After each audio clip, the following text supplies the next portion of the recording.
33 participantes.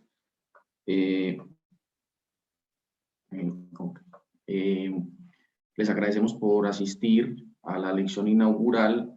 El conferencista me informa que se está conectando. Mientras tanto, pues en el programa de hoy tenemos en un primer momento la intervención de la señora decana y posteriormente pues la intervención del conferencista. Recuerden que ahora en el inicio de la facultad vamos a estar teniendo igual estas charlas y conferencias de manera periódica, y al finalizar la charla les voy a hacer algunas invitaciones que ya están rodando por las redes sociales desde la facultad para diferentes proyectos. Señora decana, muchas gracias por asistir. Tiene la palabra con los presentes. Bueno, muchas gracias, Camilo. Realmente yo hoy quisiera, perdóname un instante, porque ahorita también posiblemente pueda empezar, si quieres, a hacer como la bienvenida a todos los que estamos presentes.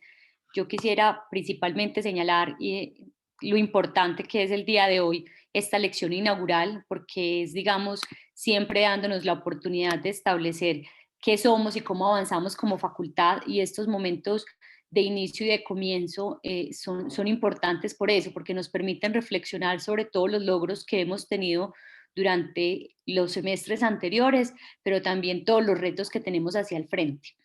En esa medida, yo quisiera en primer lugar manifestar que para mí es muy grato decir que el día de hoy tenemos en nuestra facultad 494 aspirantes a vincularse a nuestra institución. De esos 494, tenemos alrededor de 450 personas ya matriculadas, pero esa no es solo la facultad. La facultad también está conformada por aquellas personas que se han vinculado a la especialización en probática y derecho probatorio, aquellas que piensan vincularse o que también se están interesando en la especialización en ordenamiento de cuencas hidrográficas, en la especialización en planificación para el desarrollo territorial, que son especializaciones que también llevamos a cabo con otras facultades y en las cuales es muy importante también, digamos, que todos como facultad, como comunidad académica, las tengamos presentes, sepamos que están ahí.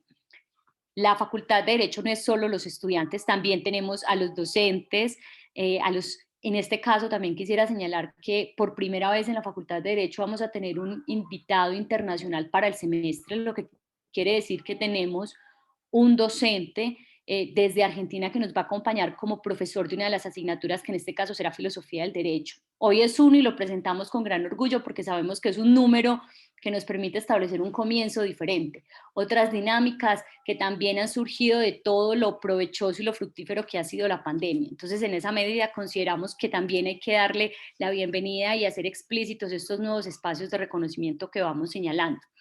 También es una bienvenida para los 18 docentes de cátedra que tenemos, de grandes calidades, con unos altos perfiles y con un imposible superar compromiso por la institución y la facultad y los procesos. También quisiera darle la bienvenida a los docentes de medio tiempo y tiempo completo, que nos acompañan siempre, están con nosotros y digamos que hacen que la universidad pueda progresar y digamos, cualificarse cada vez más, no solo en este proceso de la docencia, sino en la extensión, la investigación o la extensión. Entonces, digamos que mi saludo de bienvenida en este caso es para todos. También queríamos contar con Juan David, que es una persona que nos puede dar toda esta visión, en lo cual consideramos nosotros fundamental, en lo que algunos denominan las habilidades blandas, para nosotros son las más profundas, las más importantes y aquellas que están relacionadas con todo el componente de formación integral. Camilo, no sé si Juan David tiene de pronto problemas de conexión, alteramos un poquito el orden y yo hago una presentación de... Ah, no, ya llegó. Hola, Juan. ¿Cómo estás? Entonces ya le damos la bienvenida. Padre Juan David, bienvenido. En este momento tiene el micrófono apagado. Voy a hacer la presentación del padre Juan David. El padre Juan David Velázquez es abogado de la Universidad Pontificia Bolivariana. De hecho, fue compañero de la misma Beatriz, la decana. Es magíster en filosofía de la Universidad Pontificia Bolivariana, teólogo de nuestra universidad, Universidad Católica de Oriente. En este momento está adelantando sus estudios de doctorado en educación. Nos acompañó también como docente de la facultad, como profesor de cátedra en la materia de filosofía del derecho, a quien yo sucedí más o menos en el año 2016. Padre Juan David, muchas gracias por acoger nuestra invitación Y bueno, el público es suyo. En este momento tenemos una asistencia de 70 personas aproximadamente. No sé si necesite que le comparta la administración para que pueda compartir su pantalla o no es necesario. No, no es necesario. Voy a hacerlo a la antigua. Gracias, muchas gracias. Bueno, pues primero que todo, saludos a la doctora Beatriz. Me encanta poder estar compartiendo esta sesión. Me alegra mucho que esté en la decanatura de la Facultad de Derecho de la Universidad Católica de Oriente. Tuve el privilegio de haber estudiado con ella en la universidad, en la Pontificia Bolivariana. Y bueno, también un saludo al doctor Juan Camilo, con quien me une una gran amistad desde hace muchísimos años. Y a todos ustedes, ya lo dijo Juan Camilo, tuve también el gusto de haber sido profesor de la UCO hace más o menos 10 años. Todavía no era cura, entonces hace tiempito, y ahí enseñé filosofía del derecho. Espero que estén muy bien y que este proceso de formación para ser abogados pues sea lo mejor posible. Hoy nos une un tema que me parece importante y lo planteamos como una pregunta.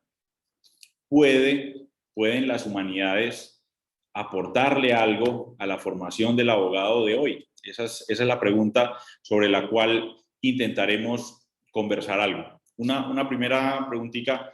¿Me están escuchando bien? Perfecto. Listo. Entonces, bueno, ¿pueden las humanidades aportarnos algo al derecho hoy? Yo estoy convencido que el derecho es una profesión y una vocación muy bonita. No la ejerzo ahora, pero la llevo grabada en el corazón. Mi formación es jurídica, mi formación es haber estudiado derecho, y el asunto de la justicia, que es uno de los asuntos fundamentales de quien estudia derecho, me parece fundamental, y ahorita vamos a conversar sobre eso un poquito más. El año pasado, este año 2020, que pues resultó tan singular para toda la humanidad, en este año, el año pasado, hubo una celebración, una efeméride que muy probablemente pasó desapercibida para muchos. El año pasado celebramos los 75 años de haber finalizado la Segunda Guerra Mundial. La Segunda Guerra Mundial finaliza en 1945, la guerra europea el 8 de mayo, con la firma de la capitulación por parte de Alemania. Y en septiembre, el 2 de septiembre, se firma la rendición del Imperio de Japón ante las tropas de Estados Unidos.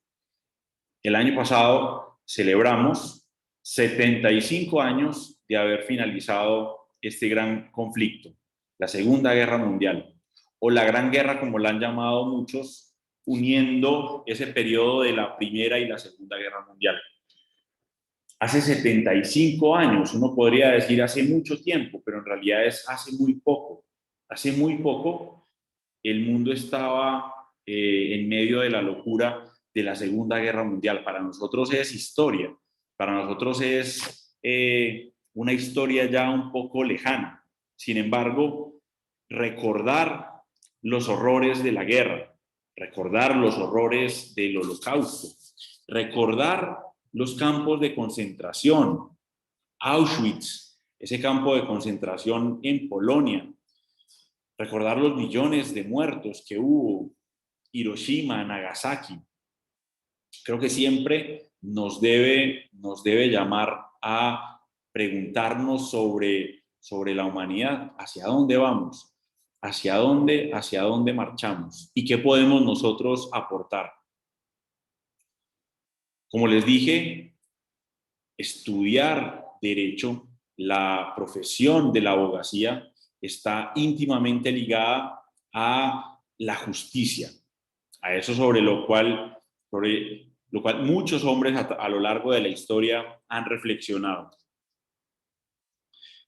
¿Qué tiene que ver esto con el humanismo?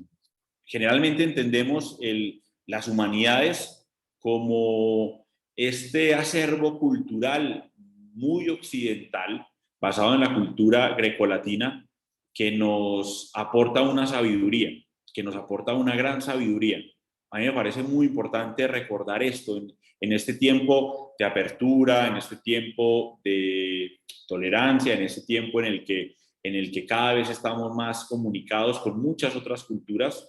Yo creo que es muy importante siempre recordar nuestras raíces. Creo que la mejor manera de poder dialogar con el otro, de poder dialogar con quien piensa distinto de nosotros, con quien tiene una visión distinta del mundo, con quien tiene una mirada distinta acerca de la religión o de muchas otras cosas, creo que lo mejor que uno puede hacer para hacerlo bien, para ser realmente tolerante, para ser realmente dialogante, lo mejor es saber la propia identidad y no renunciar a ella. Creo que a veces ha empezado a existir como un complejo occidental. La cultura occidental se empieza como a avergonzar de sí misma y empieza a olvidar sus raíces. Yo quisiera que mencionáramos una de esas raíces que me parece, o dos raíces, dos pilares fundamentales que me parecen muy importante recordar. Recordar dónde se cimienta nuestra visión humanista. Y una es Grecia, la cultura griega, el pensamiento griego. Nosotros hoy en el 2021 pensamos como los griegos empezaron a pensar hace 2500 años, como ellos empezaron a cuestionar la realidad. Esa manera de aproximarnos a la realidad es algo que aprendimos de Grecia. Ese cuestionar la realidad, indagar, conocer, hacer ciencia, tratar de descubrir lo que hay más allá, nos viene de los griegos. De hecho, mucho de nuestro lenguaje pues tiene raíces en el griego antiguo. Los griegos nos enseñaron a pensar. Y los romanos, el otro gran pilar de esta cultura occidental, nos enseñaron el derecho, nos enseñaron el orden social, nos enseñaron la importancia de la república, nos enseñaron y nos legaron muchísimas instituciones jurídicas que hoy todavía se aplican como se aplicaban en Roma. La cultura grecorromana, esa cultura, ese doble pilar de la cultura occidental, nos deja muchísimas cosas muy importantes. Creo que vale la pena recordar de dónde venimos para saber pararnos hoy y para guiar nuestra ruta, para saber hacia dónde caminamos, hacia dónde debemos avanzar. Les decía entonces que esta raíz de las humanidades, esta raíz tan propia del ser humano, nos ilumina muchísimo y todavía nos pueden iluminar hoy. Hoy quisiera que nos dejáramos llevar por dos relatos de la cultura griega. Un mito antes de la filosofía y un mito platónico. El mito antes de la filosofía, pues es un mito desligado del conocimiento racional. Los mitos platónicos buscan ser una manera de aproximarse racionalmente a la realidad. El primer mito que les quería compartir, acuérdense cómo empezamos, recordando el aniversario 75 de la finalización de la Segunda Guerra Mundial. Para nosotros, las imágenes de la Segunda Guerra Mundial, como les mencionaba, nos duelen. Si alguien ha tenido la posibilidad de visitar Auschwitz, habrá experimentado el temor, el dolor, esa energía que deja este campo de concentración, ese pavor, ese silencio sepulcral, incluso en medio de cientos de personas que hay ahí, ese respeto reverencial que a uno le entristece el corazón por lo que se vivió ahí, pero para nosotros es recuerdo, son imágenes que nos llegan al corazón, son imágenes que nos conmueven, que nos horrorizan, pero son imágenes, porque ninguno de nosotros vivió el horror de la guerra, ninguno de nosotros experimentó lo que se experimentó en este tiempo que venía el ser humano embriagado de la modernidad. La modernidad, la razón nos va a ayudar a entender todo, no necesitamos a Dios, no necesitamos a nada, porque la razón humana lo puede hacer todo, la razón humana puede, incluso como es el origen de nuestros códigos, la razón humana puede codificar todo. Hoy muchos se preguntan si los abogados son necesarios en el futuro o si solamente se necesitará una máquina donde uno pueda poner los hechos y la máquina nos da el fallo. Me imagino que habrán escuchado reflexiones que van en esa línea. Bueno, en el siglo XIX habían reflexiones ya de esta manera. Obviamente no tenían la máquina y el computador, pero pensaban que los códigos lo podían abarcar todo, porque la razón humana lo puede abarcar todo. No necesitamos la tanta prudencia del juez. El código lo tiene todo. ¿Qué nos ha enseñado la realidad? Que es imposible que un código abarque todas las posibilidades. Pero en medio de el endiosamiento de la razón, se creyeron que los códigos eran capaces de abarcarlo todo. Ojo, no me estoy tirando los códigos, estoy yendo a la reflexión que los hizo surgir. Esa confianza absoluta en la razón, excesiva en la razón. Las personas con esta mentalidad, la razón lo puede todo, el progreso nunca se va a terminar, se encontraron con que en el siglo XX, comenzando el siglo XX, se encontraron con los horrores de la guerra, la primera y la segunda. Cada una con un nivel de horror, cada una con un nivel de inhumanidad insuperable. Lo que esta experiencia dejó en las personas fue grandísimo, la decepción fue grandísima. El decir no vale la pena nada más, la razón es una porquería. De hecho, hoy vivimos todavía esas secuelas. La postmodernidad, esa renuncia a la razón, es sencillamente la consecuencia de los excesos de la modernidad. El péndulo se ha ido al otro lado. La razón lo puede todo, la razón no sirve para nada. Como me imagino que lo habrán escuchado muchas veces, los excesos siempre o casi siempre traen consecuencias no tan buenas. Como decía Aristóteles, la justicia está en el justo medio. La razón entonces, la decepción de la razón entonces que vivimos ahora, a veces se plasma también en una decepción frente a las humanidades, a la humanidad. Por eso vamos a ir a Grecia a que nos recuerde con su enseñanza dos cosas muy importantes. La primera entonces tiene relación con esto. La razón lo puede todo. El poder debe hacerlo todo o deben existir límites. Existen límites para la ciencia, existen límites para nuestro quehacer como abogados, existen límites para quien tiene el poder absoluto o para quien tiene el poder económico. ¿Existe algún mito, algún límite objetivo? ¿Puede existir algún límite objetivo? ¿O todo depende, o todo es relativo, o todo depende de quien tiene el poder? Primer mito. No sé si lo han escuchado, me imagino que varios o algunos sí. El mito de Ícaro y Dédalo. Dédalo era un gran inventor. Dédalo era un gran inventor griego. Era herrero, era arquitecto, era escultor, era un tipo muy sabio. Y él había aprendido sus artes de la mismísima diosa Atenea. Sin embargo, él en algún momento de su vida tiene que huir de su ciudad y se refugia en la isla de Creta.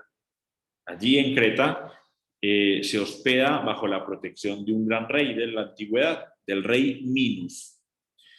Y pues entra a la corte del rey Minos, allí tiene mucha suerte y allí puede ejercer su labor como herrero, arquitecto, escultor, inventor. Allí puede ejercer todos sus dotes. Durante su estadía en Creta, dice el mito, que el rey Minos le pidió ayuda para solucionar una terrible desgracia que había pasado en la familia del rey.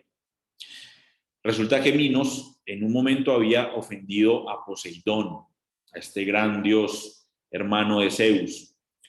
Y Poseidón, vengativo como era, le envía un gran castigo, un castigo muy doloroso, muy vergonzoso para la familia. Resulta que hizo que su esposa, que la esposa de Minos, llamada Pasifae, que su esposa se enamorara de un toro. Pasifae se enamora del toro, se enamora perdidamente del toro, y fruto de ese amor, fruto de las relaciones que tuvieron, nació una criatura, un monstruo, que era mitad hombre y mitad toro. A quien le guste el arte, lo van a poder ver a este personaje en muchas de las obras, bueno, del arte a lo largo de la historia, pero de Picasso. Este personaje es el Minotauro. El Minotauro era un monstruo, hija de Pasifae, la esposa del rey Minos, y de un toro. Obviamente la vergüenza para el rey Minos era gigantesca y por eso quiso que este ser estuviese oculto para todo el mundo, que nadie lo pudiera ver. En ese momento, aprovechando que Dédalo estaba ahí en la isla de Creta, le pide que haga algo para ocultar a el Minotauro. ¿Qué hace Dédalo? Dédalo construye para el rey un laberinto en el que el Minotauro no iba a poder salir nunca y un laberinto en el que iba a estar escondido sin que nadie lo viera. Dédalo lo construye. Imagínense que tanto era el deseo del rey Minos de que nadie se enterara de esto, que él decide no dejar salir a Dédalo del laberinto. Y Dédalo se tiene que quedar en el laberinto, se queda ahí preso. Y además se queda ahí preso, encerrado junto con su hijo, que se llamaba Ícaro. Ícaro y Dédalo se quedan encerrados en el laberinto donde estaba el Minotauro. No podían salir ni por tierra, ni por mar, etc. ¿Qué se le ocurrió a este gran sabio? Se le ocurrió escaparse por el cielo. Diseñó unas alas con plumas y se las empezó a adherir a su piel con cera de abeja. De manera que con estas alas puede empezar a volar. Cuando él va a volar, le dice a Ícaro lo siguiente: tenemos que volar, pero tenemos que volar no tan bajo, porque si no, el mar las olas del mar nos van a tumbar y nos vamos a ahogar, pero no podemos volar muy alto, porque como se habían pegado las alas con cera de abeja, si volaban muy alto, el calor del sol iba a derretir la cera y por lo tanto se le iban a caer las alas. Entonces empiezan a volar muy bajo, pero resulta que Ícaro, su hijo, se empieza a engolosinar con el vuelo.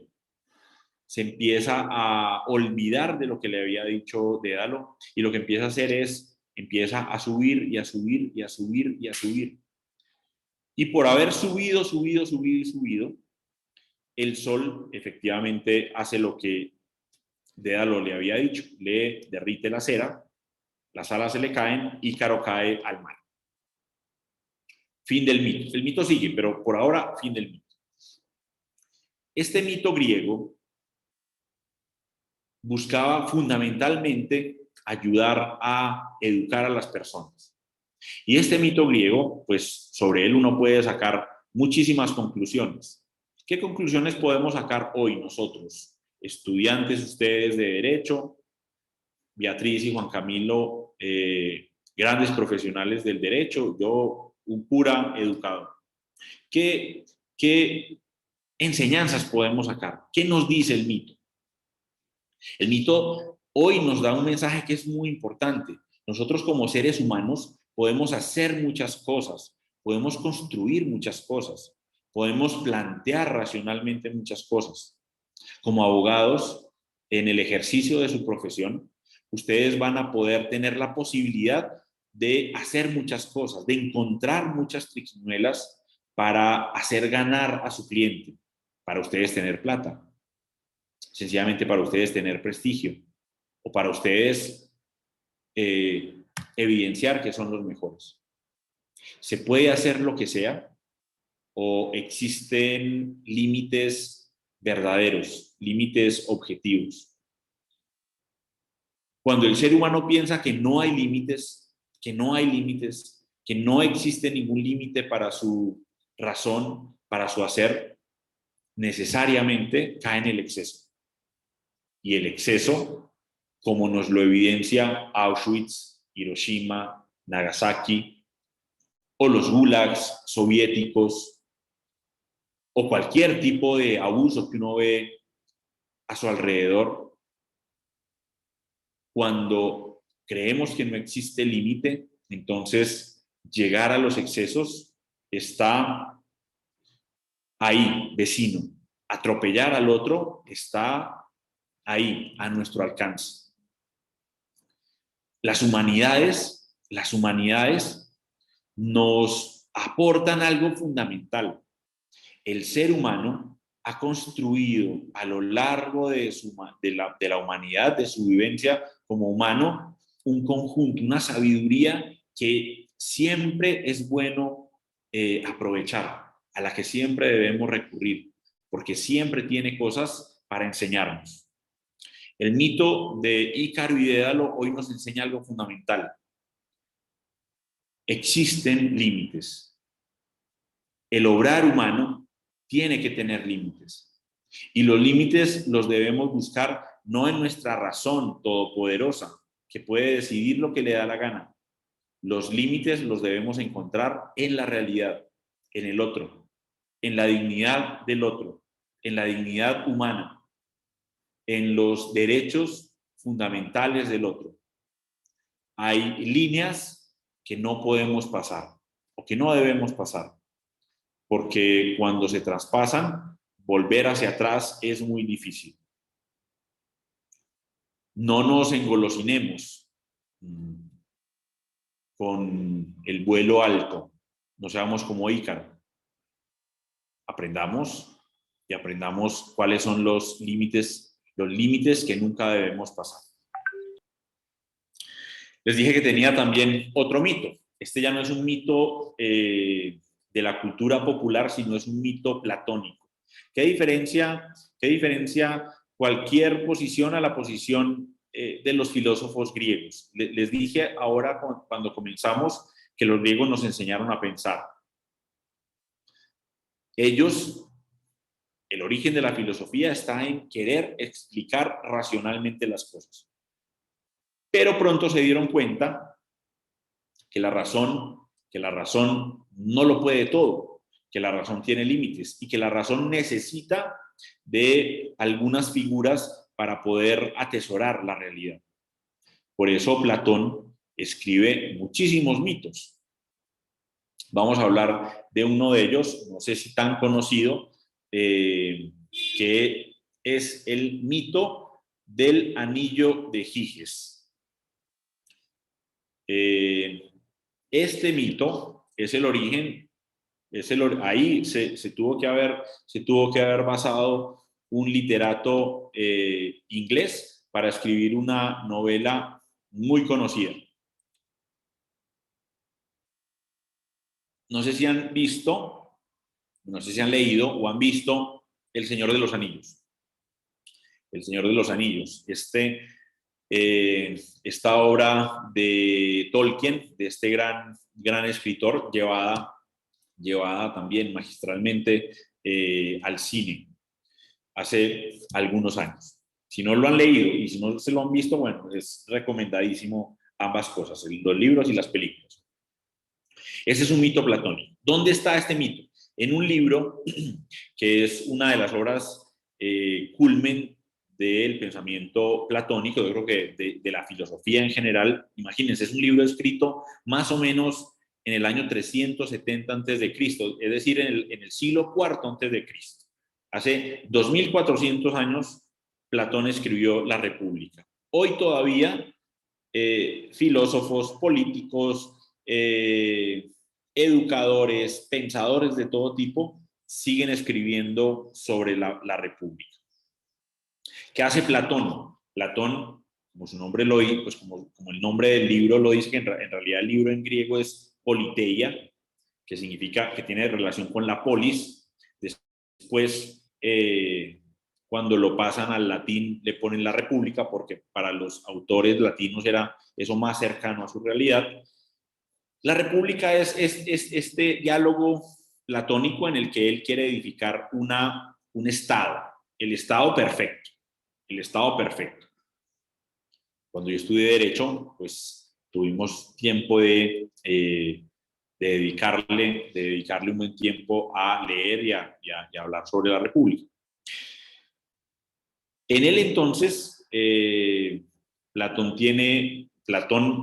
su personaje, que es Sócrates, recuerden que Sócrates nunca escribió nada, le transmitió eso a varios de sus discípulos, y cuando Platón escribe, lo que hace es poner su pensamiento basado en el socrático en las palabras de su maestro. Sócrates es el gran personaje de las obras platónicas. Sócrates está dialogando porque le preguntan, sobre todo al comienzo, una pregunta que es una pregunta perfecta para abogados, para que nos quedemos ahí hablando horas y horas. ¿Qué es la justicia? Esa es la pregunta que le hacen a Sócrates. ¿Qué es la justicia? Siglo IV a.C. Hoy seguimos todavía preguntándonos y tratando de responder qué es la justicia. Creo que muchos de los que hoy escriben no conocen el pensamiento clásico. Creo que vale la pena volver a ellos, volver a esas raíces de nuestra cultura occidental, y a estos que han pensado también nuestro quehacer como abogados. Entonces, la pregunta es, ¿qué es la justicia? Y en el libro 1, que es un libro muy conocido, Sócrates dialoga con un personaje que se llama Trasímaco. Y al final lo que Trasímaco defiende es la justicia. Y fíjense que esto les va a hacer, ojo, de nuevo, 2400 años antes de nosotros, 4 siglos antes de Cristo. Y van a ver la actualidad de todas estas posiciones que hoy siguen debatiendo. Cuando le preguntan a Trasímaco dicen, no le echemos tanta carreta. La justicia es la decisión del más poderoso. Punto. Lo que el poderoso defina, esa es la justicia. Eso es lo justo. Lo que el poderoso decida. Hoy, pleno siglo XXI, todavía, no en pocos lugares, la justicia sigue siendo lo que el poderoso decide. Y ustedes dirán, bueno, pues en algún país perdido por allá del África Central, será donde se ve eso, pues en estas culturas tribales será pues lo que el poderoso decida. Acá, entre nosotros pues somos naciones medianamente avanzadas.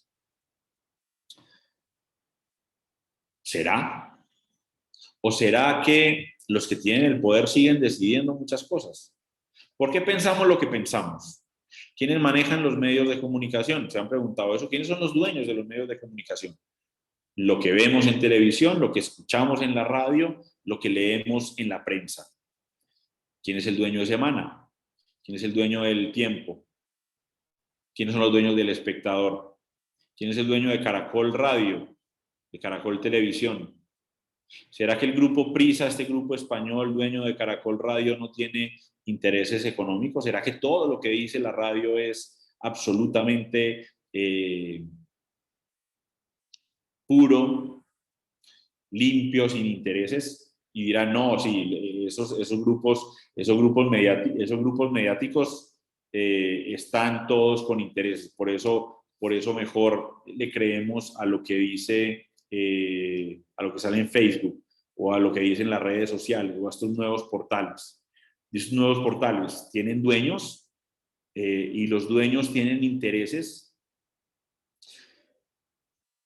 Muchas de las cosas que seguimos pensando, muchas de las ideas que surgen, muchas de las ideas con las que se educan a la juventud, muchas de las ideas y de la realidad que vivimos, mucho de lo que ustedes piensan, sencillamente lo piensan porque alguien ha querido que piensen así. A todos nos pasa. Vale la pena siempre ser crítico frente a eso. Porque la idea de Trasímaco sigue en pie. La justicia es la decisión del más fuerte.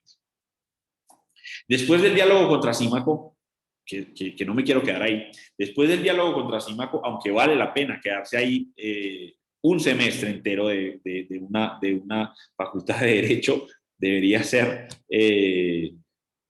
analizar la República.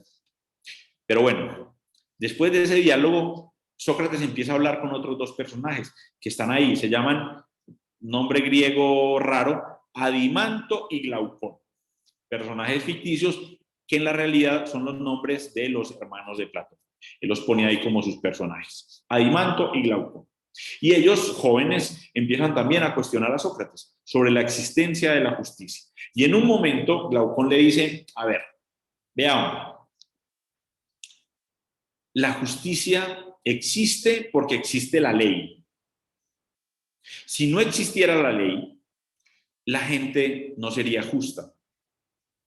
Si no existiera una norma que nos dice cuánto hay que pagarle a los trabajadores, la gente le pagaría miseria.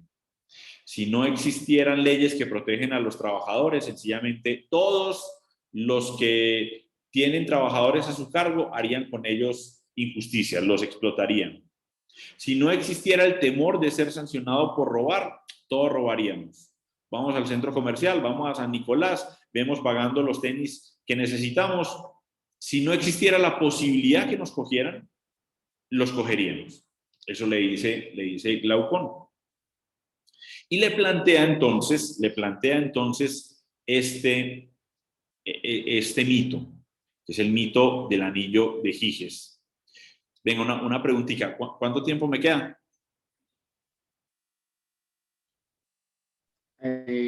Padre, no, tiene 15 minuticos. Ah, bueno, porque quisiera leérselos, porque me parece que les voy a leer un párrafo de la República, o sea, usted dirán, se viene una dosis de algo para hacernos dormir. Bueno, no se duerman, escúchenlo bien la historia, porque vamos a escuchar el relato, que prefiero escuchar el relato directamente de cómo Platón lo escribió. El mito de Giges, porque acuérdense lo que él está defendiendo. No, la justicia no existe, Glaucón. La justicia existe sencillamente porque no podemos obrar mal. Entonces, vamos a leer.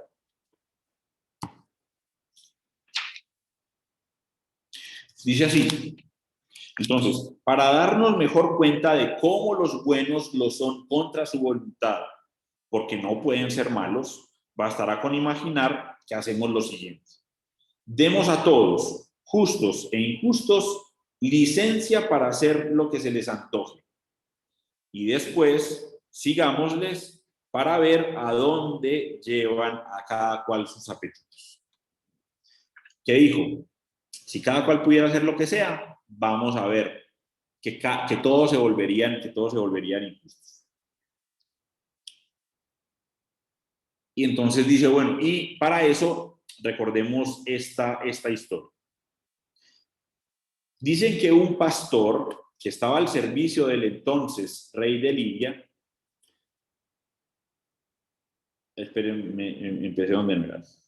Esta licencia de que yo hablo, podría llegar a gozarla mejor que ningún otro modo si se les dotase de un poder como el que cuentan tuvo en tiempos el antepasado del Livio Giges. Dicen que era un pastor que estaba al servicio del entonces rey de Libia. Sobrevino una vez un gran temporal y terremoto. Abrióse la tierra y apareció una grieta en el mismo lugar en el que él apacentaba.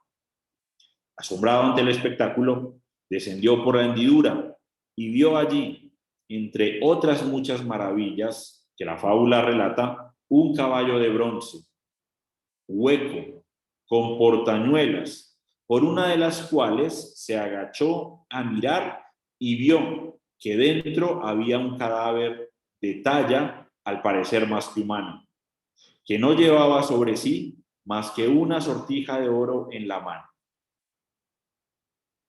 Estaba este pastor, vino este terremoto, se abrió la tierra, bajó, vio un caballo, tuvo que haber sido un caballo gigantesco, porque dice que allí en el caballo, un caballo de bronce, había una ventanita, por esa ventanita se asomó y había un hombre, que dice además, al parecer más grande que los hombres normales. Sin nada, solamente con un anillo en la mano, un anillo de oro en la mano. Quitósela el pastor y salió. Cuando, según costumbre, se reunieron los pastores con el fin de informar al rey, como todos los meses, acerca de los ganados, acudió también él con su sortija en el dedo. Entrando, pues, sentado entre los demás, dio la casualidad de que volviera la sortija, dejando el engaste de cara a la palma de la mano. Una sortija con una piedrita, y ¿qué hace? Un momento en que voltea, el lado de la piedrita lo voltea para adentro. Eso es más o menos lo que está diciendo acá.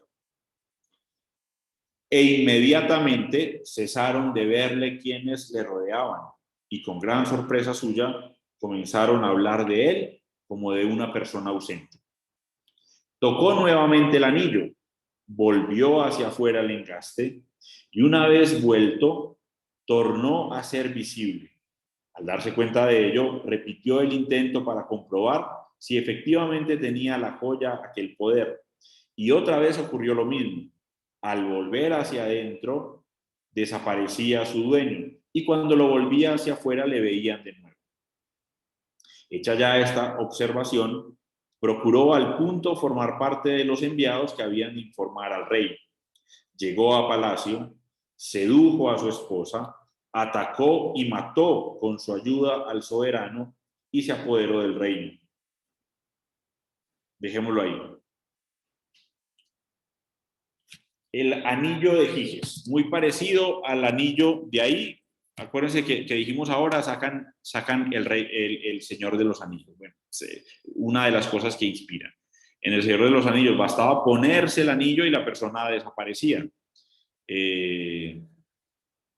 Bilbo, Gollum, todos los que se ponían el anillo, desaparecían. Pero el anillo era súper atractivo. Recuerden, bueno, el Señor de los Anillos era el signo del poder. Aquí también es el signo del poder. Pero aquí lo que hay que hacer no es ponérselo, sino voltear la piedra. Cuando uno voltea la piedra hacia adentro de la mano, desaparece. ¿Cuál es el argumento? Él dice, si todos pudieran hacer eso, pasaría como este, que se pone el anillo, lo voltea, seduce a la esposa del rey, mata al rey y se queda con el reino. ¿Por qué? Porque no existe límites para los hombres. Es decir, la gente es buena y justa porque existen leyes. Si no existieran leyes, todos seríamos como este Giges, seríamos injustos.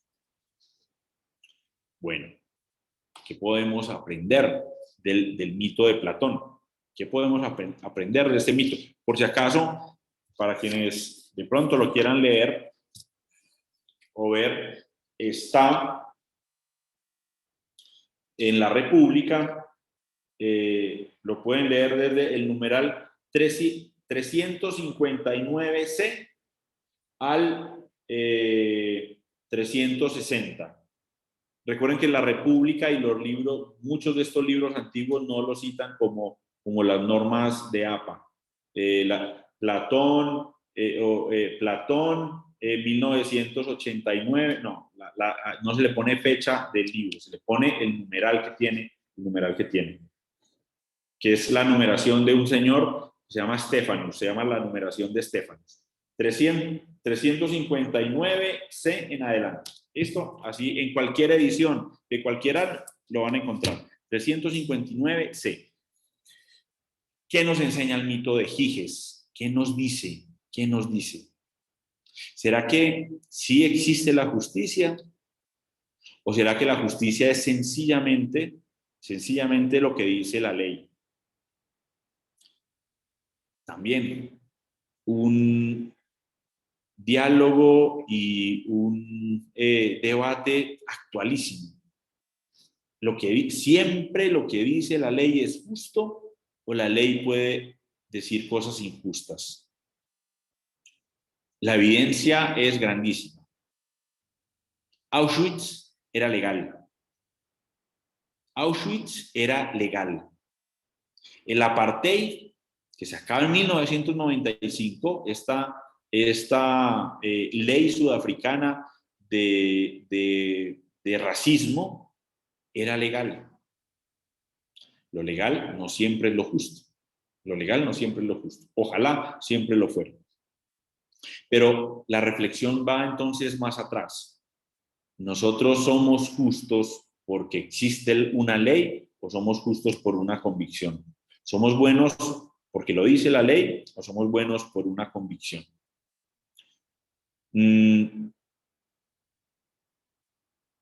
Creo que la gran enseñanza, y es aquello que nosotros también debemos transmitir a los demás y vivir como abogados, es que vale la pena comportarse bien, obrar de acuerdo a la justicia siempre, siempre, sin importar si nos miran o no.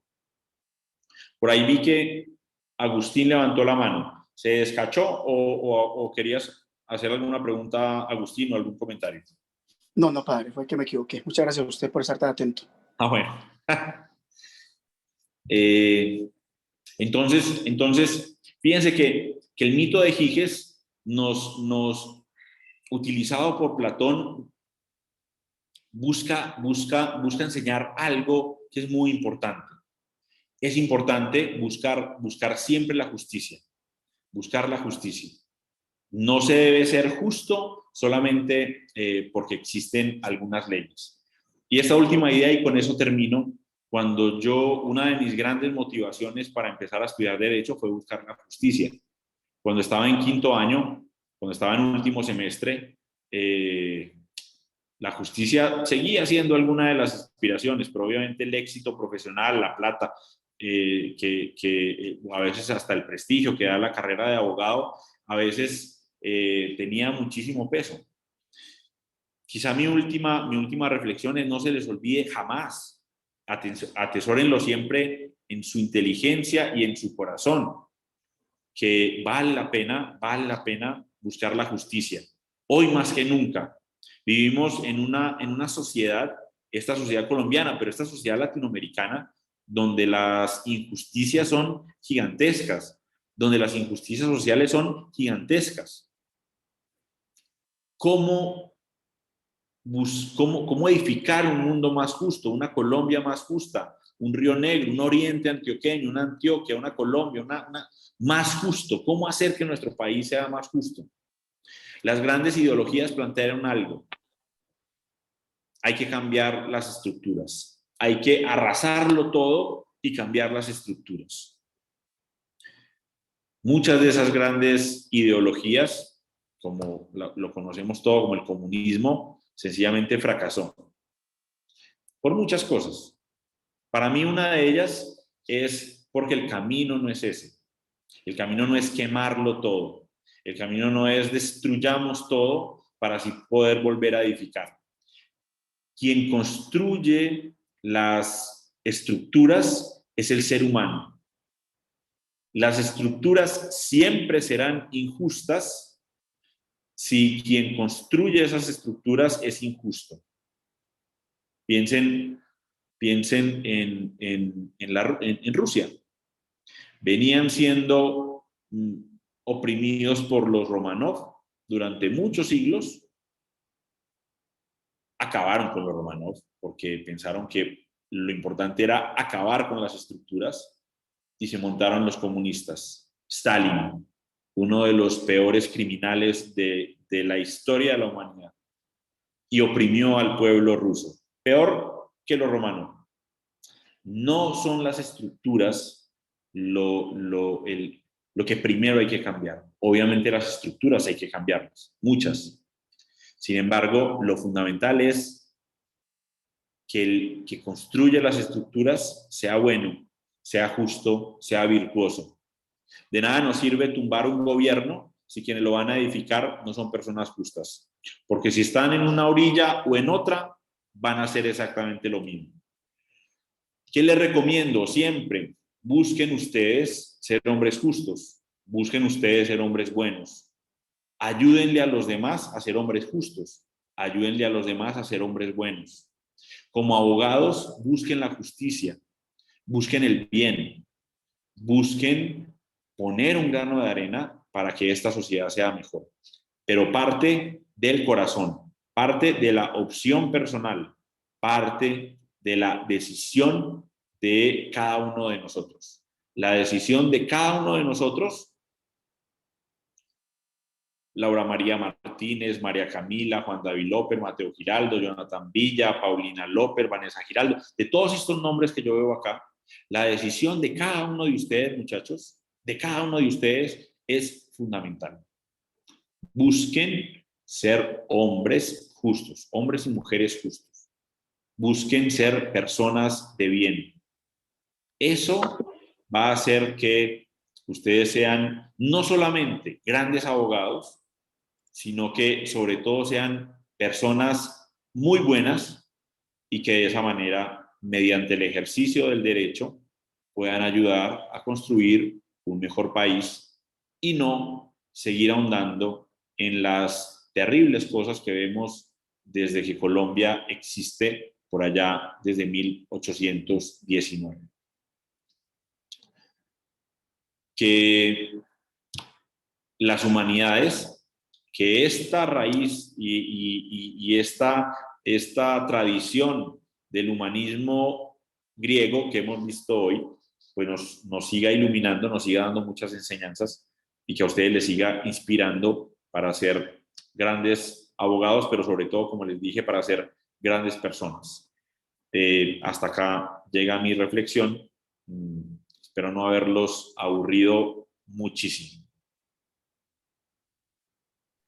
Padre Juan David, muchas gracias por atender nuestra invitación y por estas palabras de reflexión, esta lección inaugural que se ha vuelto tradicional en nuestra Facultad de Derecho. Es un excelente regalo que usted haya podido regresar a esta que también fue su facultad, a esta que también fue su universidad. En este momento vamos a dar espacio a los asistentes para que hagan preguntas. Pueden hacerlo por medio del chat levantando la mano o pueden prender su micrófono para hacer preguntas. Les recuerdo que en el chat se publicó un enlace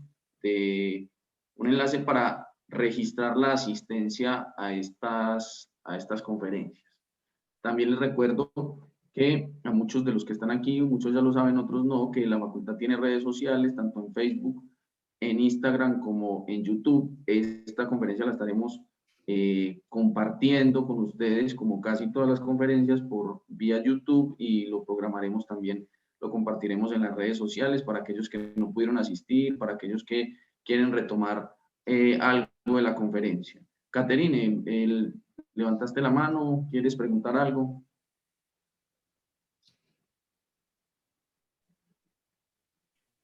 Hola, buenas tardes, profe. No, se me levantó la mano, qué pena. Un gusto, padre. Bueno, Caterine, ahí van aprendiendo cómo se utiliza el Zoom algunos. Ya saben entonces que quería hacerles en este momento pues varias invitaciones. La primera de ellas es que recuerden que en la facultad están diferentes procesos. En este momento hay una invitación para estudiantes que ya estén en semestres, digamos, más avanzados para pertenecer a la clínica jurídica. Pueden encontrar la invitación en las redes sociales, como les acabé de indicar, en el Facebook. Y adicionalmente, vamos a estar publicando el día de hoy o mañana una invitación para este sábado, donde tenemos un grupo de estudio con la Universidad César Vallejo, con quienes hemos trabajado ya en otros momentos, para hacer un grupo de estudio sobre derecho registral y derecho notarial. Aquellos que quieran asistir, va a ser vía Zoom, vamos a estar publicando también. Además de los semilleros, hay diferentes docentes que trabajan en semilleros y que pueden participar ustedes. Semilleros en la línea de derecho ambiental, hay una parte en el derecho de la empresa con una perspectiva laboral, con una perspectiva comercial, hay también la doctora Luisa está trabajando en tema de mujer y género, hay también un tema de derecho ambiental, no sé si ya lo mencioné. Juanma levantó la mano, el profe.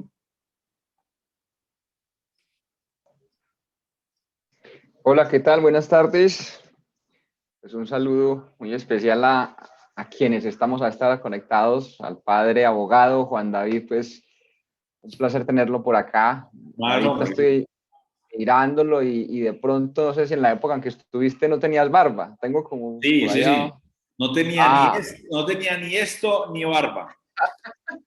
Entonces es por eso que se me hacía yo, era como tratando de encuadrarlo. Bueno, padre, en ese sentido, pues justamente hablando de humanismo, quienes hemos en algún momento tratado de compartir un poco con los chicos desde ética profesional y de seguir hablando de este tema tan importante para nosotros. Y siempre a veces llegamos a la conclusión, ¿qué es lo que pasa? Tenemos, como abogados, tenemos marcos normativos, tenemos las resoluciones, tenemos códigos disciplinarios, y aún así nuestro actuar muchas veces no se compadece verdaderamente con lo que la gente necesita, con lo que la comunidad espera, y seguimos obedeciendo netamente a veces a nuestros intereses privados o particulares. Y ese es un tema que genera crisis porque sabemos que somos una de las profesiones más, digamos así, que tienen peor nombre, no solamente en Colombia, sino pues en muchos lugares. A propósito de que hoy es el Día Internacional del Abogado, felicitaciones para todos nosotros. Entonces, no sé, ¿cómo podemos profundizar eso? ¿Dónde estará el problema? ¿Será un tema exclusivamente de naturaleza humana? No sé. No, supremamente interesante la reflexión, porque yo creo que por ahí va. O sea, al final pueden existir muchísimas normas, pueden existir, y como solemos hacerlo nosotros en Colombia, el país hijo del hombre de las leyes, que creemos que todo se soluciona con leyes. Hay pobres, bueno, decrétese que deben de dejar de existir pobres. Y así venimos haciéndolo desde hace 200 años. Entonces, al final, el asunto no va por ahí. El asunto va por eso que mencionabas, por la persona. Por eso que está en nuestra naturaleza, donde hay también mucha bondad. Yo creo que apelar a eso, a esa naturaleza humana, a ese ser humano que anhela, que busca el bien, la belleza, la verdad, yo creo que por ahí va. Al final es siempre un asunto humano. ¿Soy buena persona o no? Y bueno, no les conté al comienzo, como al comienzo llegué tan acelerado porque esta vaina no me estaba funcionando, no les conté una de las cosas que hago. Bueno, hace 10 años trabajo, o sea, cuando salí de la facultad, me fui a trabajar a un colegio como rector.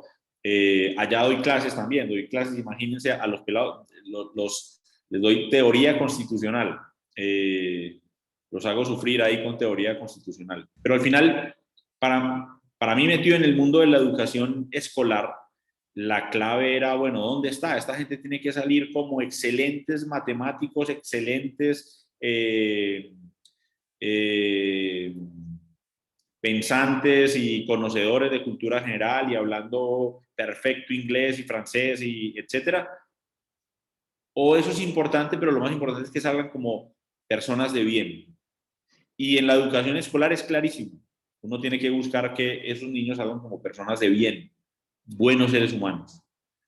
Yo creo que la educación universitaria a veces tiene el peligro de decir, bueno, no, tengo que sacar buenos técnicos en esto, en ingeniería, o buenos técnicos en leyes. Yo creo que al final lo fundamental es igual, sacar profesionales buenos, pero profesionales buenos porque son buenas personas.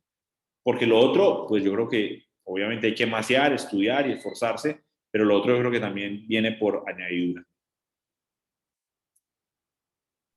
Muchas gracias, padre Juan David.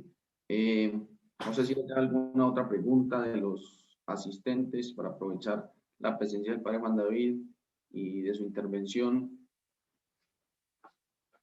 Bueno, vamos a darle paso entonces en este momento a la decana, la doctora Beatriz Arcila, que nos va a compartir unas palabras finales, ya como en la parte de cierre del encuentro de hoy.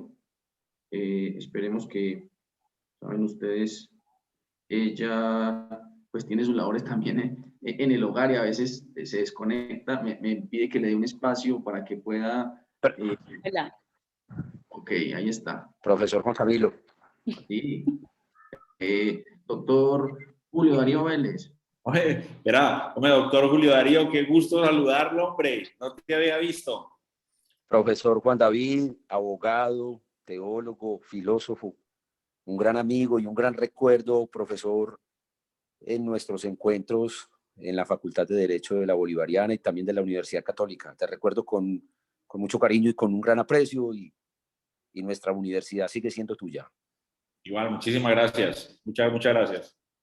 Profesor, simplemente para quitarle 2 minutos a la señora decana, quisiera conocer tu respuesta en cuanto a lo que considerarías límites objetivos de acuerdo pues a tu exposición. Es decir, podrías brevemente, digamos, mencionar algunos de esos límites que consideras tendrían que estar en función de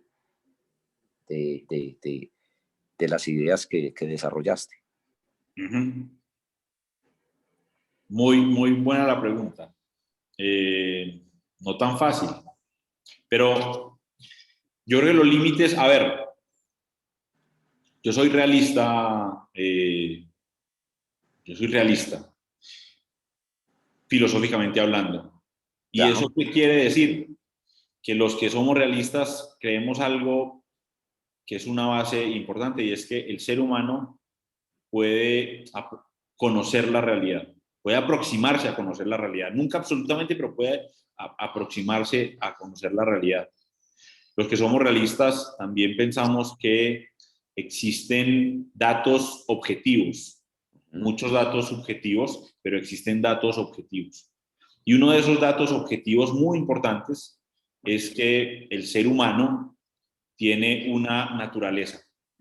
Existe la naturaleza humana.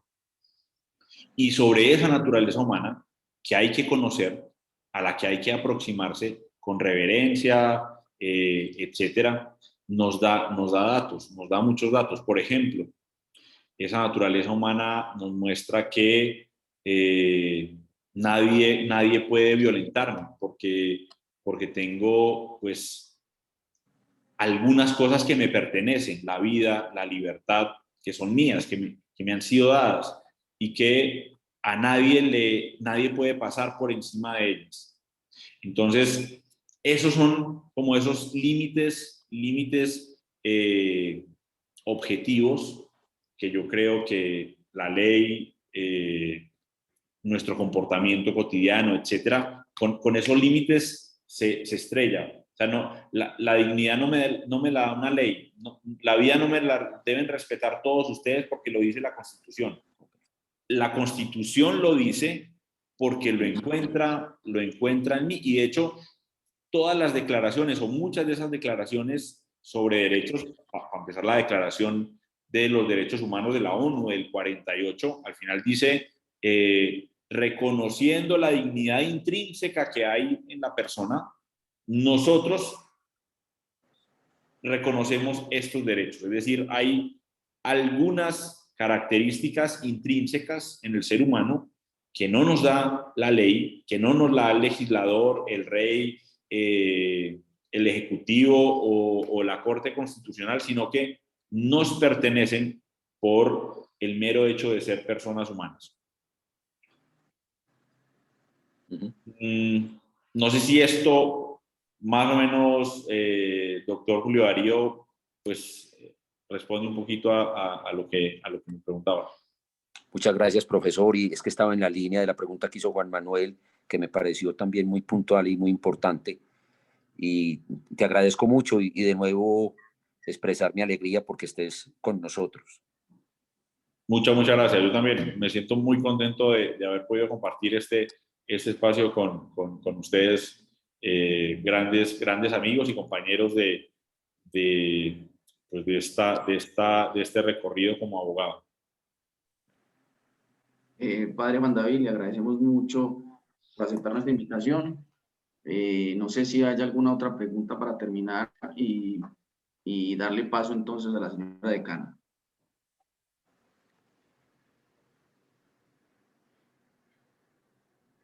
Doctora Beatriz. Bueno, no, darle otra vez las gracias al padre Juan David Velázquez. Le quité el padre, me queda muy difícil, espero que todos me comprendan, pero decirle que aquí siempre va a estar la facultad esperando su participación de manera reiterada. Entonces, muchas gracias. Como siempre en las lecciones inaugurales, vamos a hacer o aprovechar 15 minuticos para dar como información de cierre y información en perspectiva para lo que nos llega en el 2021. Entonces, Camilo, ¿me permite ser coanfitriona para ya compartir pantalla, por favor? Claro que sí. Gracias.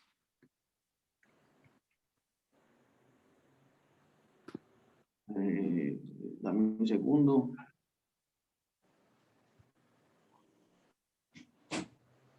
Creo que es Paulita la que tiene la posibilidad de hacer esto. Pau, ¿nos colaboras, porfa? ¿Por qué no me permite a mí?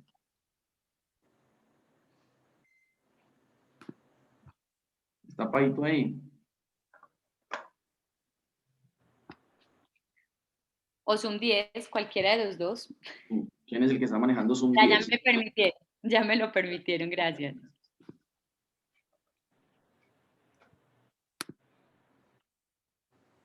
Permítame un segundo. ¿Ya están viendo? Sí.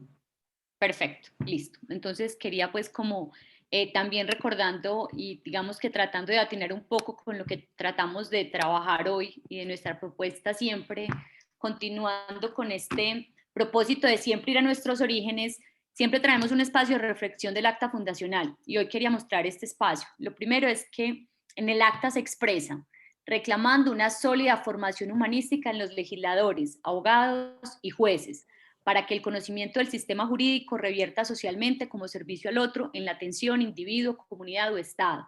Entonces queríamos señalar que efectivamente todas las reflexiones a las cuales nos invitó hoy el profesor Juan David Velázquez, pues efectivamente han sido una reflexión constante y un propósito permanente desde que se fundó esta facultad. Y esa es la razón por la que no queremos dejarlo a un lado o que por algún momento se piense que no es relevante o esencial dentro de nuestro propósito o nuestro proyecto educativo. Por el contrario, por su importancia y por su relevancia es que seguimos insistiendo en el mismo. Bueno, les había dado la bienvenida ahorita, aquí se la reitero. Me encanta poder contar con una comunidad que se mantiene y que cada vez se solidifica cada vez más. Vuelvo y digo que hay elementos importantes para este semestre, empezar a contar con invitados internacionales, ya no de manera ocasional, sino permanente para ciertos cursos. También ver cómo estamos aumentando las redes nacionales e internacionales para permitir estas comunicaciones y empezar a fortalecer eso que algunos denominan esa ciudadanía global que también nos hace, digamos, generar mayores competencias y tener una mirada mucho más integral. quiero felicitar a los 50 egresados del 2020, pero también quiero resaltar la labor de 3 estudiantes que obtuvieron mención de honor, como fueron Elichasnay Bonilla, David Ruiz Céspedes y Alexa Montes, y también el grado meritorio de Paola Andrea López Alzate. Consideramos que este reconocimiento que se les hizo público en su grado, pues es algo que tiene que celebrar la facultad, también viéndolos como modelos a seguir por todos los otros estudiantes. En cuanto a la modalidad, seguimos con el reto de la educación remota y otra vez con alternancia y presencialidad. Esto nos genera un escenario muy retador, y es retador porque tenemos que adaptarnos a las dos posiciones, hay que mantener el aula viva. O sea, la universidad es un espacio de encuentro y hay que hacer lo posible por rescatar ese espacio físico ya, con cuidado, con responsabilidad, pero los que hemos tenido la oportunidad de ir esta semana a la universidad hemos encontrado cómo la misma se va revitalizando poco a poco, porque es eso, no es que sean los estudiantes la razón de ser de la universidad o los docentes la razón de ser de la universidad, es las interacciones que surgen en este espacio que llamamos campus universitarios lo que nos da vida y hace que surjan otro tipo de procesos. Pero debido a las condiciones actuales que tenemos y la crisis por la que estamos pasando, efectivamente esto representa varios retos. El mayor reto es pasar entre estos dos elementos, que es lo que quisiera que ustedes tuvieran muy presente. En primer lugar, el decálogo de la virtualidad, que lo venimos trabajando desde el semestre pasado, donde el cual hay que garantizar que el espacio remoto en el cual usted se encuentra efectivamente corresponde a un espacio apto para el acto del aprendizaje. Y para los que estamos en la universidad, pues que tengamos presente, muy presente, que el retorno es de carácter inteligente y responsable, y en ello tenemos que garantizar que tomemos siempre las medidas de autocuidado, las básicas y las que son no tan básicas, y todas aquellas que procuren la protección y el cuidado de los que asisten a la universidad y de todas sus familias y familiares cercanos. Entonces aquí vamos a retornar todos los docentes, vamos a estar manteniendo esta situación. Perdónenme porque está sonando el teléfono y no puedo ir a colgar, entonces les va a sonar aquí un instante, pido excusas.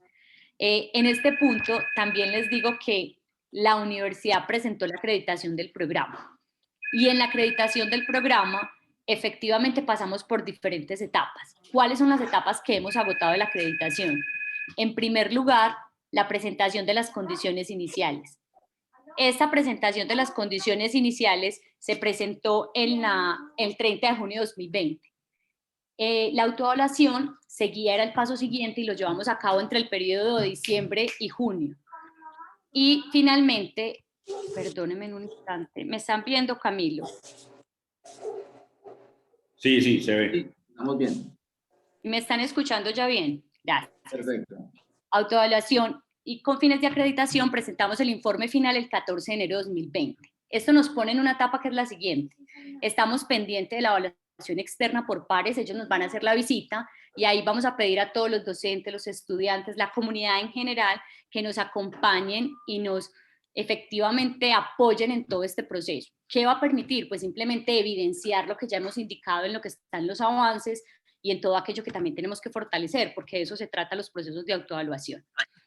Luego viene la autoevaluación final por parte del CNA y ya el ministerio emite la resolución si considera que cumplimos o no con las condiciones de acreditación en alta calidad, esperando obviamente que sea muy positivo el resultado. Finalmente hago una recomendación por aquí, 2 punticos que me parecen supremamente interesantes. Estas son las estadísticas que tenemos hasta el momento de esa base de datos que les sirve a ustedes como fuente de información. Se las presento principalmente a los estudiantes de primer semestre. Bilex es una excelente base de datos para consulta jurídica y como ustedes pueden ver tenemos elementos de todo tipo, tanto de consulta de documentos, análisis de otros, pero las consultas están muy por debajo de lo que esperábamos. Somos aproximadamente 500 estudiantes, 50 docentes. Si ustedes miran el total de búsqueda son 1941. Esto nos implica que más o menos estamos por 3 consultas durante todo el periodo que hemos tenido, entonces hay que fortalecerlo. Otro elemento que quiero resaltar es esta cátedra Jean Monnet. Somos orgullosamente una facultad de Derecho beneficiaria de la cátedra Jean Monnet, que es una cátedra que se realiza por parte de la Unión Europea y en la cual trabajamos con la Universidad Católica, en la Universidad de Cádiz, en España, y eso nos va a permitir llevar a cabo un proyecto para la formación de la legislación europea en una temática específica, que es ¿cuál? Las personas vulnerables y el acceso a la justicia en la Unión Europea, con especial referencia a lo que ellos denominan los ADR, que para nosotros serían como los MATS. Entonces vamos a ver una serie de talleres, docentes internacionales que vienen a UCO, docentes de la UCO que se van para España, formándose específicamente en este tema y que obviamente, digamos que redundará en beneficios para todos ustedes. Entonces, digamos que estos son como espacios generales que les queríamos señalar, que son avances que hemos tenido. Ahora sí quisiera que pudiéramos escuchar de manera muy corta también y muy concreta algunas personas que cumplen unos papeles y unos procesos fundamentales en la facultad. El primero de ellos es el profesor Juan Manuel González Arbeláez, director del consultorio jurídico. Juan Manuel, te doy la palabra. Tengo la palabra. Bueno, muy buenas tardes. Rápidamente, con el propósito de que nos rindan estos minutos, pues sea lo primero reiterar el saludo de bienvenida y el agradecimiento a quienes han estado compartiendo con nosotros de manera presencial, no menos importante el trabajo de sus casas, pero para nosotros que estamos acá en la universidad, no saben la alegría que da ver estos campus, estos salones, escuchar la bulla, tener que cerrar la puerta porque en el otro salón hay ruido. Nos hacía falta completamente esto. Esto hace parte de la dinámica institucional, de la dinámica universitaria. Y definitivamente, pues, esperamos que dentro de esta normalidad cada vez sea un poco más normal estar compartiendo con ustedes acá. Rápidamente, quería comentarles de que si bien ahorita estoy como director del consultorio jurídico, la tarea va un poco más allá. Efectivamente, estamos hablando de coordinar un poco y de apoyar lo que es el tema de la extensión del programa. En esa medida, pues indicarles a todos a quienes estamos que efectivamente la extensión es una estrategia institucional en la cual busca interacción e inclusión de los diferentes programas, de los diferentes escenarios y consultorios que tenemos, buscando justamente contribuir a los problemas sociales, ¿cierto? No nos podemos apartar de lo que es la misión y visión institucional. Tenemos que recordar, ir a nuestros orígenes justamente y entender que la Universidad Católica de Oriente fue creada con el propósito de ser un eje articulador de procesos de desarrollo de la región donde está sentada, es decir, principalmente del Oriente Antioqueño. Si bien tenemos que tener enfoques nacionales e internacionales, pero lo que también estamos, o lo que pretendemos es porque esos enfoques nutran y justamente se vean reflejados en el desarrollo de nuestros 23 municipios del Oriente Antioqueño. Y entonces, en este sentido, pues justamente tenemos un objetivo principal o un objetivo general, y es tener esa vinculación con el medio, ya sea social, científico, tecnológico, empresarial, etcétera, como lo mencionaba hace un momento, justamente con el propósito de contribuir y de clarificar el desarrollo regional, que es en últimas nuestro propósito. Siguiente, profesora, por favor. En esa medida, pues tenemos, esa diapositiva se movió, es que me parece, bueno, no era así como la había presentado. Tenemos unos lineamientos institucionales en lo que es todo el marco de extensión, ¿cierto? A veces hemos entendido que la extensión de la facultad es única, exclusivamente consultorio jurídico, y resulta que no. Resulta que va mucho más allá. Realizamos otras acciones que efectivamente pues tienen impacto en el programa de derecho.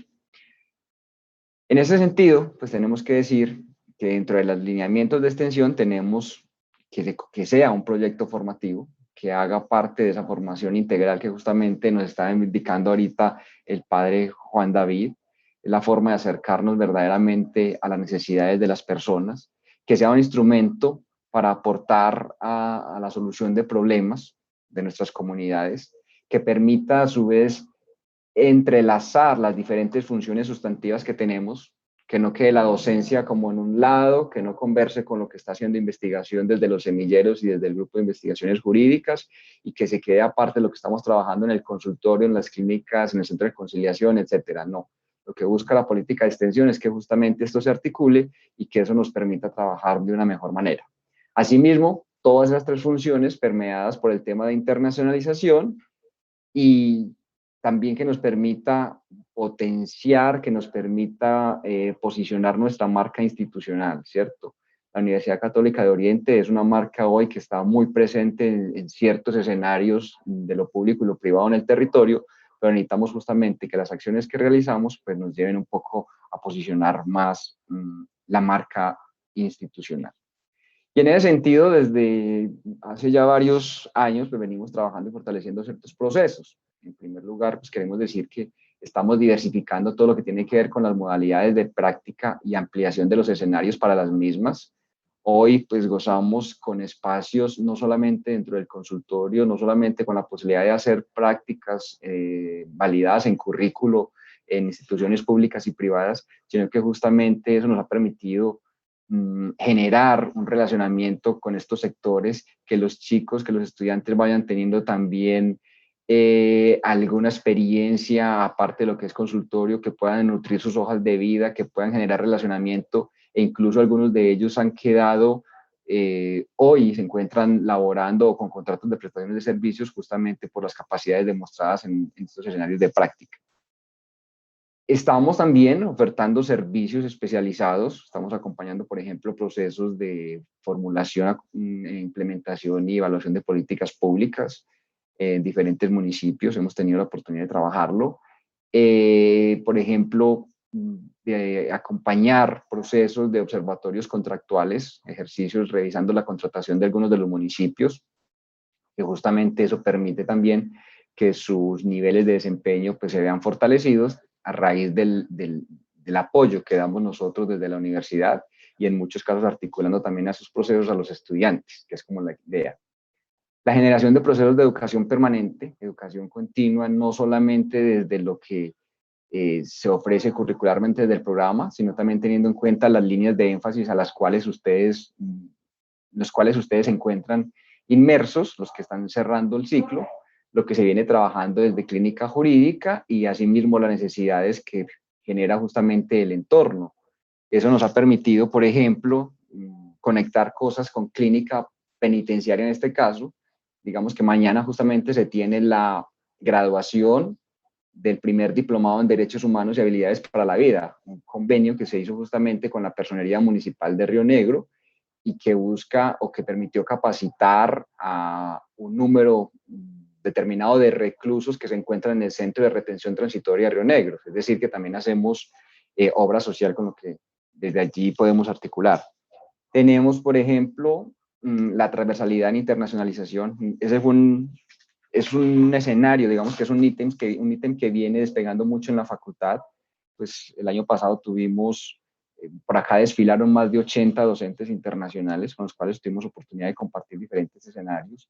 Logramos tener al menos la misión a Nueva York en el mes de febrero, justamente hace un año, donde participaron estudiantes, egresados, personas del sector externo y algunos docentes. En justamente este espacio, el Conversatorio de Derecho y Nuevas Realidades, se convierte en una plataforma que permite justamente interactuar con ellos. Tenemos las clases COI, Espejo, la estrategia Univagol. Bueno, son una cantidad de cosas que en los pocos minutos que tengo acá, pues no podría darle la vuelta como a todo. Pero sí es muy importante, chicos y chicas, para todos que me escuchan, y es entender de que la extensión no es una actividad exclusiva de consultorio jurídico. Desde el primer semestre en adelante podemos estar participando en algunas estrategias. Piénsese, por ejemplo, en el acompañamiento a brigadas que hacemos integrales con otros programas de la universidad a las zonas alejadas del oriente antioqueño. Ahorita tenemos programadas 3, en este caso para el corregimiento del se me fue el nombre, sí, el Prodigio, en el municipio de San Luis, se van a hacer en mayo, en agosto y en octubre. Entonces también si hay personas interesadas en acompañarnos a estos procesos, en hacer misión, ir a campo, tratar de compartir con las personas, mirar cuáles son sus dificultades y conocer un poco de territorio, pues también están abiertas las puertas para que lo hagamos. Desde la clínica jurídica hay la posibilidad también de que participen estudiantes que se encuentran dentro del consultorio, pero también voluntarios de los diferentes semestres en que vamos a trabajar. Y asimismo, pues habrán muchas otras actividades que les ruego estén atentos a las convocatorias de las mismas y para cualquier información adicional, pues con mucho gusto pueden comunicarse conmigo. Espero, decana, que en estos 5 minutos hubiera cumplido un poco el propósito de dar algunos lineamientos sobre lo que es la extensión del programa. Excelente, Juan Manuel, muchísimas gracias. Ahora le voy a pedir entonces al coordinador de la Estrategia de Investigación Formativa de la Facultad, al profesor Anderson Botero Arbeláez, que también nos haga la respectiva presentación de este componente. Bueno, muy buenas tardes a todos ustedes. Me siento muy feliz de estar de nuevo acompañando esta estrategia de semilleros de investigación. Considero que el año 2020 fue muy productivo. Precisamente hubo una participación muy activa por parte de los estudiantes, docentes y demás. Y queremos presentarles rápidamente esa estrategia. Como lo decía el profesor Juan Camilo, nosotros tenemos un semillero de investigación muy grande que tiene el nombre de un gran jurista antioqueño, Jesús María Yepes, que tiene varias líneas. Lo que nosotros buscamos precisamente es que el semillero desarrolle diferentes situaciones o problemáticas contemporáneas a partir del estudio específico de las diferentes ramas del derecho. Entonces, veamos de pronto cómo se está conformando, decana, este semillero con las diferentes líneas. Como se puede observar, hay varios coordinadores. Tenemos a la doctora Beatriz Elena Arcila, quien es una de las grandes abanderadas en el tema de estudios ambientales a nivel nacional e internacional. Vale la pena decir que tiene 12 estudiantes vinculados y trabaja también la estrategia de la gestión local y la gobernabilidad. Hay grandes proyectos que se están adelantando en municipios del oriente antioqueño y esto nos lleva también a generar una mirada al tema del medio ambiente. Tenemos la línea de justicia y sociedad en la parte de derecho de empresa, específicamente derecho laboral, que es el que estoy liderando en este momento con 11 estudiantes. La convocatoria está abierta. Tenemos investigaciones sobre procesos con la UGPP, con la Unidad de Gestión de Pago de Pensiones y Parafiscales, el tema de la migración de la población venezolana en Río Negro, también temas de la pensión familiar y otros aspectos muy importantes que vamos a seguir indagando y obviamente generando productos muy relevantes para la universidad. Tenemos al doctor David Alejandro Londoño, quien está trabajando todo el tema de arbitraje. Hay un proyecto de menor cuantía en este momento con la Cámara de Comercio del Oriente Antioqueño, y a todos los que les gusta ese tema de mecanismos alternativos de resolución de conflictos y también el tema de justicia y garantías procesales, pues pueden vincularse a esta línea del semillero. Tenemos entonces también en esa misma línea, en el tema de derecho procesal, a la profesora Lucero Campo, quien viene acompañando a 7 estudiantes, también muy relacionado con diferentes problemáticas contemporáneas del derecho procesal colombiano. El doctor Libardo Quintero está con todo lo relacionado con el derecho marcario y derecho comercial. Tenemos a la doctora Luisa Alejandra Saldarriaga, quien trabaja todo lo relacionado con derechos humanos, específicamente, donde se tocan temas de género, de mujer, temas relacionados con discapacidad y otros aspectos muy importantes. Está el doctor Juan Camilo Castellanos con todo el tema del componente de justicia y garantías procesales, también aspectos filosóficos y demás que son de vital importancia para nuestra facultad. Y tenemos a la profesora Vanessa Franco, quien tiene desde la línea de justicia y sociedad y el componente transversal, en este caso todo el tema de calioteo, para abordar aspectos relacionados con el debate y la oratoria. Es importantísimo que tengamos en cuenta esa oportunidad para afianzar esas competencias. Ahora bien, tenemos una pregunta de Robinson sobre el tema de derecho tributario. Todavía no tenemos afianzado, Robinson, un eje de estudio relacionado con ese aspecto, pero la idea es que si surgen más estudiantes que obviamente quieran hacer parte de esos estudios tan importantes, pues nos vamos vinculando y de esa manera ampliar las líneas de investigación. Eso era básicamente lo que quería compartirles con respecto a los semilleros vigentes. Ahora bien, tenemos una muestra acá muy importante acerca de todas las ponencias que se realizaron el año pasado. Quien quiera profundizar, pues yo les puedo compartir la información. Lo que sí quiero decirles es que fue una participación muy significativa. Tuvimos mucha presencia en diferentes eventos de carácter local, regional y nacional, dejando en alto obviamente el nombre de nuestra Facultad de Derecho y con grandes aprendizajes, en este caso, de estos eventos. Tuvimos participación en Red Colsi, tanto a nivel local como departamental, y 4 proyectos pasaron a nivel nacional, y tuvimos 5 proyectos en la red sociojurídica, al igual que el tema de Liga de Debate, participación en programas como Teleantioquia, en el Gran Debate y otros aspectos también de gran relevancia en el tema jurídico. Y por último tuvimos entonces otro elemento que se está potenciando mucho este semestre y queremos fortalecerlo con la participación de ustedes, y es la clínica jurídica. Muchos de ustedes me preguntan y dicen, bueno, ¿y qué es una clínica jurídica con respecto a este tema? Y es que la clínica es un espacio precisamente de formación integral donde se hace el análisis de diferentes problemáticas, sobre todo de población vulnerable, para trascender a un aspecto que nosotros conocemos como el litigio estratégico. Lo que se busca precisamente con los estudiantes clínicos es que se aborden diferentes situaciones que pueden ocurrir en determinados contextos y de esa manera buscar soluciones desde el ámbito del derecho. Hay 2 formas de vincularse, una es de manera voluntaria, como lo decía el doctor Juan Camilo, son los estudiantes de cualquier semestre y tienen los mismos beneficios de los semilleristas. En este caso hay aporte para participación en eventos, obviamente eso también tiene algunas representaciones importantes para su hoja de vida, entonces desde ya pueden vincularse de diferentes semestres. Y también tenemos al practicante, esto va direccionado a los estudiantes que están ya, en consultorio jurídico. Recordemos que es obligatorio que se cursen 4 consultorios jurídicos, pues algunos que estén interesados en hacer la práctica externa, obviamente pueden acceder a esta modalidad y obviamente conformar en este aspecto concreto las clínicas que tenemos determinadas, que son 3. Una está liderada por la profesora Vanessa, otro está liderado por el profesor Mario de Penal, el profesor Mario Vázquez, con todo el tema de la clínica de Derecho Penitenciario, y tenemos también a la doctora Luisa, que es una clínica relacionada con derechos humanos. Entonces es importante que tengamos esa información. Igual, cualquier dato específico puede ser con el doctor Juan Manuel González o con los profesores que les acabo de mencionar.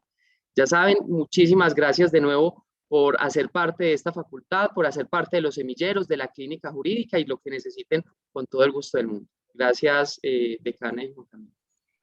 A ti, Anderson. Finalmente, quisiéramos también, por parte de la facultad, darle la intervención a Luisa Darriaga, que nos hablará sobre el tema de pedagogos, y finalmente nos acompañará el representante estudiantil. Luisa. Bueno, muy buenas tardes para todos y para todas. Seguramente ya han escuchado un poco sobre lo que tiene que ver con el proyecto Pedagogos. El proyecto Pedagogos surge en la universidad ligado a las políticas nacionales para incentivar el acceso, vinculación y permanencia académica, también como una especie de apoyo a la transición a la vida universitaria y a las trayectorias universitarias exitosas que trasciendan de las aulas. El proyecto Pedagogos es un proyecto que se ofrece a la comunidad académica con diferentes estrategias de formación integral, desarrollo y crecimiento humano para poder, digamos, hacer un acompañamiento en todas las dimensiones del ser, con la intención de apoyar y acompañar a todas las personas para lograr los propósitos luego de haber ingresado a la universidad. Todo el servicio que se presta desde el proyecto Pedagogos está relacionado con cuestiones académicas, con acompañamiento a dificultades en la vida cotidiana y en la vida diaria, con conflictos que se puedan derivar dentro de los miembros de la comunidad académica, a través de diferentes estrategias que seguramente han escuchado en diferentes espacios, como las tutorías, los cursos nivelatorios y diferentes estrategias como las monitorías académicas de orientación vocacional, de asesoría psicológica y familiar, también la espiritual y de apoyo económico, entre otras. Como pueden ver en la diapositiva que está presentando la decana, en la facultad somos diferentes docentes pedagogos. Está la decana, está Juan Manuel González, Juan Camilo Castellanos, Anderson Botero, Adelaide Carmona, Elibardo Quintero, y con cualquiera de estas personas que están aquí se pueden acercar en el evento que tengan alguna situación en particular que quieran que se genere un acompañamiento por parte del programa. Muchas gracias. Muchas gracias a ti, Luisa. Bueno, finalmente le damos el espacio al representante estudiantil. Ángelo para que nos acompañe el día de hoy y se dirija a ustedes. Ángelo.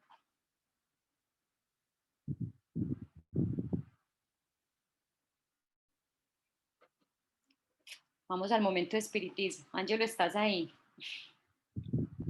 Bueno, él había reportado que tenía problemas de conectividad. Posiblemente en este momento justo se le presentó. Entonces, bueno, si Ángelo no se alcanza a comunicar, yo sí quisiera finalmente presentarles que tenemos una nueva forma o un nuevo espacio de interacción con toda la comunidad académica y es el Boletín de Derecho de UCU. En el boletín lo que queremos es presentar precisamente, digamos, presentar con mayor periodicidad, al mayor detalle, digamos, para que ustedes puedan consultar e indagar de una manera mucho más detallada el quehacer de la facultad. Se va a hacer o se empieza a lanzar, ahorita se los vamos a compartir por todo el componente de redes, todo el boletín que lo vamos a sacar 2 veces por semestre y que contiene información sobre los docentes, los estudiantes, eventos destacados, reconocimientos que le han hecho a la facultad, reconocimientos que le han hecho a nuestros egresados, reconocimiento a los docentes, a ciertos estudiantes, dónde nos están viendo, dónde nos están conociendo. Entonces también les queremos hacer la invitación hoy para que ustedes lo lean, se apropien de él, participen de las diferentes secciones que tengan. Hay secciones para estudiantes, hay otras apartes para los docentes, otras para los egresados. Entonces obviamente aquí todos son bienvenidos porque obviamente también será una construcción colectiva. Entonces, esto era más o menos lo que les queríamos presentar de una manera bastante concreta en esta lección inaugural. Si hay alguna duda o inquietud, aquí estamos para ustedes, y si no, pues un Dios los bendiga y muchas gracias por acompañarnos. Antes de terminar, doctora Beatriz, a Vanessa Giraldo pregunta por el semillero de registro y notariado. Es importante clarificar, yo lo mencioné, que es un proyecto conjunto de grupo de estudio que estamos realizando desde esta semana con la Universidad César Vallejo del Perú. Aquellos que estén interesados, pues yo voy a estar mandando algunos grupos de WhatsApp y en las redes sociales, pues este primer encuentro que vamos a tener el próximo sábado. Va a ser un encuentro por la plataforma Zoom, y aquellos que quieran participar, pues para fortalecer este relacionamiento internacional con estudiantes de otros países, de otras universidades, para trabajar temas en conjunto y demás, pues se les estará informando desde el día de hoy. Solamente eso para responder una pregunta que estaba ahí en el chat. No sé si alguien lo alcanzó a llegar, si no, entonces, para dar por terminada la reunión, señora decana. Camilo, sí, muchas gracias. Decir que esto ha sido una conquista, este espacio los miércoles a las 3 de la tarde, ha sido fruto del esfuerzo de muchos docentes, y lo que queremos es mantenerlo, y mantenerlo depende de la participación de ustedes. Dentro de 8 días tendremos la participación del doctor Claudio Santagati, que nos va a acercar sobre las 100 reglas de Brasilia y el derecho de acceso a la justicia por parte de la población en condiciones de vulnerabilidad. Esperamos una alta participación y un compromiso para seguir manteniendo este espacio. Chao, Camilo, y muchas gracias a ti por moderar. Bueno, que todos estén muy bien. Ya recuerden nuevamente la invitación a seguir nuestras redes sociales. Hay mucha información que se va manejando por estas vías. Son medios de comunicación rápido, y nos vemos el próximo miércoles. Saludos a todos, que estén muy bien. Gracias, Camilo. Chao.